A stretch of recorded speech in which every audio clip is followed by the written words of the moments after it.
Joining us today for Steel Club's daily market briefing is Paul Marsden. He's the technical and marketing advisor of Nordic Iron Ore AB in Sweden. Paul, it's a pleasure to have you join us for Steel Club's daily market briefing. We can now take this time to promote Nordic Iron Ore AB and your profile for SMM2021 Q3 this month.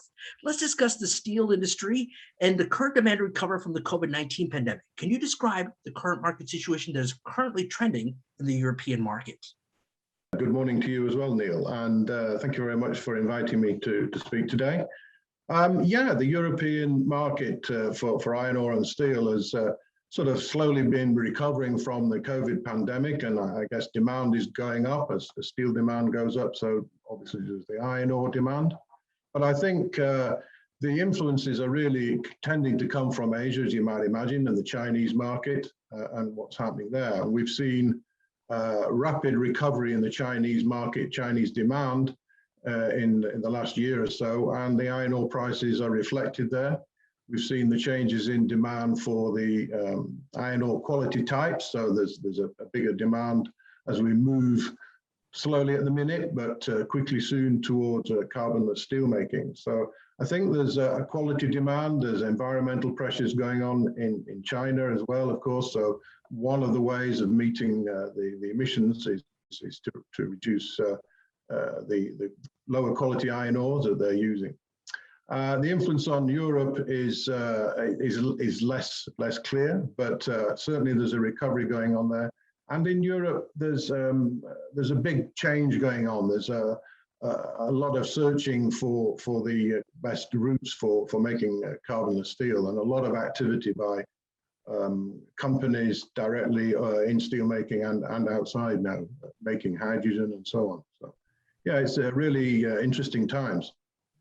Okay, great. What perspective does Nordic Iron Ore AB have on the steel industry globally?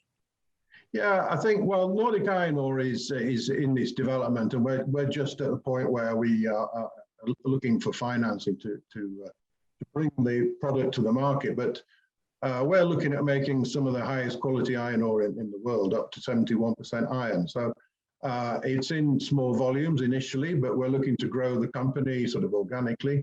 So it's kind of a low risk entry, low capital cost entry into the iron ore market to produce something under 2 million tons a year, but to grow it in the coming years then. But we see the market as being very strong for high quality products, particularly in Europe. Europe, to be competitive, I think needs to be at the top of the tree in terms of its environmental records and its impact. And there's been a change in attitude from the European, the EU, I guess, in that they are helping promote sustainability within Europe, and that includes, using and reusing your own raw materials, if you like, rather than necessarily importing them from elsewhere. And this is bringing about quite significant changes. Okay, well, you are scheduled to be speaking at our upcoming event this month, SMM2021 Q3. Talk to us about why you're excited to participate in this event.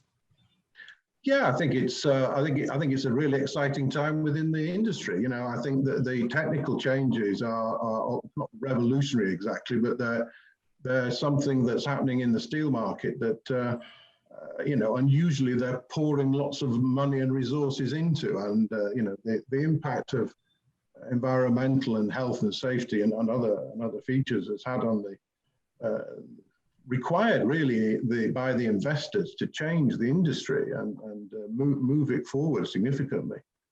So this future for the carbonless steelmaking is driving a lot of investment by all the major steel makers and a lot of other companies to achieve this goal. And I think the technology and the energy that's happening within the industry is really exciting. So for Nordic Iron Ore, it's an ideal situation really for introducing the company into a buoyant market for high quality iron ore products. Okay, well, let's now take the time to introduce your company and how it's performing. Yeah, Nordic Iron Ore has taken its time. Iron ore development is not a quick process, as many people will know in the industry. We've taken our time to test the products thoroughly, and mining methods we've looked at in a number of different ways. So we've completed a feasibility study. We've improved the feasibility study results by optimization. We did some optimization using Whittle Consulting from Australia. And that significantly improved the IRR, doubling the IRR and doubling our NPV. So from being a positive project, we've gone to an attractive project now for investors. So we're at that point where we're in discussions with a number of potential investors, and we're hoping to move the company forward into construction in the near future. Okay, well, Steel Club is looking forward to having you join us this month for SMM 2021 Q3, and we would also like to thank you for taking this time to join us for a daily market briefing. Thank you kindly, Paul. Thank you very much for the opportunity. I look forward to presenting in a couple of weeks' time.